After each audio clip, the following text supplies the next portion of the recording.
سلام الله عليكم. أسرة تتفاجأ بعودة ابنها بعد دفنه. فوجئت أسرة مصرية بعودة نجلها الذي تم دفنه واستخراج شهادة وفاته منذ شهر إلى منزل الواقع بقرية منيل العروس التابعة لمركز أشمون بمحافظة المنوفية شمال مصر.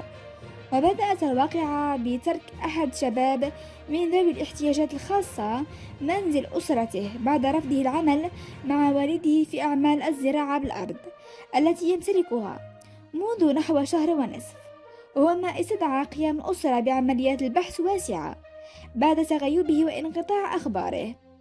وطرقت الأسرة كافة الأبواب وقامت بنشر صورة نجلهم على مواقع التواصل الاجتماعي قبل أن تتلقى اتصالا يفيد بوجود شخص بنفس المواصفات داخل العناية المركزة بمستشفى منشأة القناطر.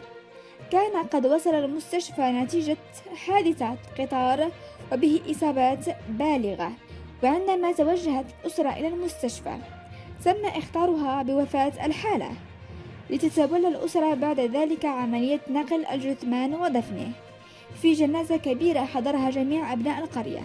كما تلقت الأسرة عزاء وسط حالة من الحزن.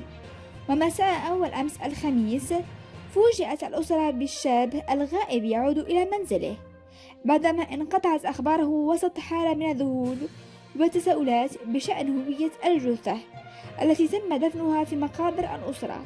وتم اختار جهات التحقيق لتباشر التحريات بشأن الواقعة.